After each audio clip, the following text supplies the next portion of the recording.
Friends, cauliflower உருளைக்கிழங்கு ரெண்டுமே சேர்ந்து பொரியல் பண்ண போகிறோம்.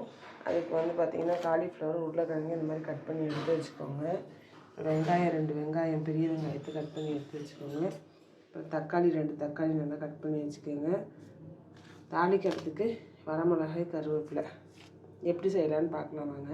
நல்லா காஞ்சிச்சு, எண்ணெய் ஊற்றிடலாம் ஃப்ரெண்ட்ஸ். எண்ணெய் ஊற்றி வச்சு கடுகு உளுத்தம் பருப்பும் போட்டுடலாம். வரமிளகாய் போட்டாச்சு. இப்போ கருவேப்பிலை போட்டுடலாம். இப்போ வெங்காயத்தை போட்டுடலாம். வெங்காயம் நல்லா வதங்கணும்.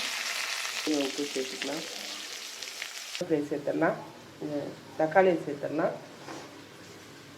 நல்லா கலந்து விட்டுடலாம் ஃப்ரெண்ட்ஸ்.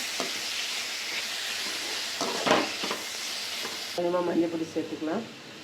நல்லா வதங்கிடுச்சுங்க ஃப்ரெண்ட்ஸ். இந்த ஸ்டேஜில் காயை சேர்த்துடலாம். கொஞ்சமாக தண்ணி சேர்த்துடலாம். தண்ணி சேர்த்து சிம்மில் வச்சு மூடி வச்சிடலாம். ஆல்ரெடி உப்பு போட்டிருக்கேன், தேவைப்பட்ட செக் பண்ணி போட்டுக்கலாம். காலிஃப்ளவர் பொரியல் நல்லா ரெடி ஆகிடுச்சிங்க ஃப்ரெண்ட்ஸ். இந்த மாதிரி நீங்களும் ட்ரை பண்ணி பாருங்கள். லைக் பண்ணுங்கள், ஷேர் பண்ணுங்கள், கமெண்ட் பண்ணுங்கள், மறக்காமல் சப்ஸ்கிரைப் பண்ணுங்கள்.